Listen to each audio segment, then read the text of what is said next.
મહિલા પીએસઆઈ રાવલની સૂઝબૂછથી ગુમ થયેલી બાળકીને ભોપાલથી શોધી કાઢી હતી। બોટાદ શહેરમાં અસ્થિર મગજની મહિલા જે પોતાની 6 વર્ષની બાળકી સાથે શહેરમાં ભિક્ષાવૃત્તિ કરી પોતાનું ગુજરાન ચલાવે છે,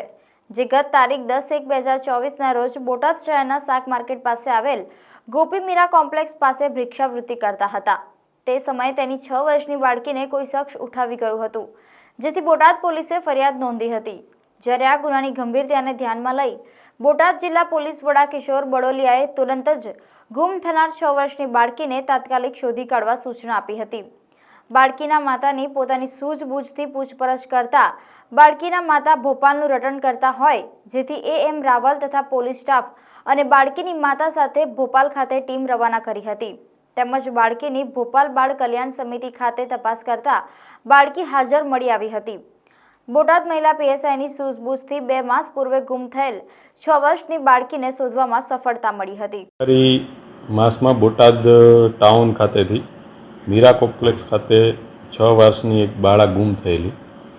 અને ભાવનગર રેન્જ આઈજીપી શ્રી ગૌતમ પરમાર સાહેબની સૂચના અને માર્ગદર્શન મુજબ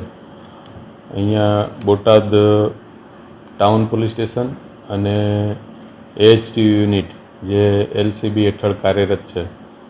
એમની 2 ટીમો આ માટે તપાસમાં લગાડવામાં આવેલી હતી। તપાસમાં સૌથી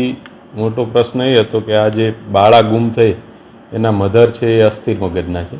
એટલે પોલીસને પૂછપરછમાં કોઈ સચોટ માહિતી મળતી ન હતી। વારંવાર તપાસ દરમિયાન આ બેનને પૂછપરછ કરતાં એવું જાણવા મળેલું કે આ બેન અવારનવાર ટ્રેનમાં ભીખ માંગવા માટે અમદાવાદ વગેરે જગ્યાએ જતા હોય છે। એ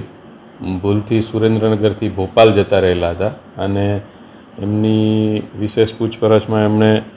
ભોપાલનું રટણ કરતા હોય અમારા AHT યુનિટના મહિલા PSI છે રાવલ, એમની ટીમે અને એમના ટીમના સભ્યોએ પછી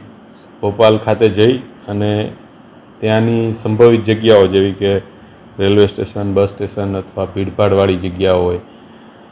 એ બધી જગ્યાએ તપાસ કરતાં આ બેને જે જગ્યાઓ બતાવી તમામ જગ્યાઓ ઉપર તપાસ કરી અને અંતે ભોપાલમાં જ્યાં આવા બાળકો રાખવામાં આવતા હોય, ચિલ્ડ્રન હોમ, ત્યાં એક કિલકારી કરીને સંસ્થા છે, ત્યાં તપાસ કરતાં આ બાળકીનો પત્તો મળ્યો હતો અને તપાસ દરમિયાન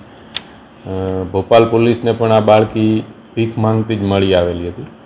પરંતુ હજુ તપાસમાં એના મધર અસ્થિર મગજના હોય અને વિશેષ કંઈ હકીકત ન જણાવતા હોય। તપાસ ચાલુ છે, પણ બોટાદ જિલ્લા પોલીસની બધી ટીમોના પ્રયત્નોના અંતે આ જે બાળકી છે 4 વર્ષની એને અમે પરત લાવી અને હાલ એના મધરને સોંપેલ છે અને એની પૂરતી કેર થાય એ માટે અમુક સંસ્થાઓને પણ વિનંતી કરી છે અને આગળ એ બાળકીના શિક્ષણ તેમજ ભરણ પોષણ માટે બધી સંસ્થાઓ પણ મદદ કરનાર છે।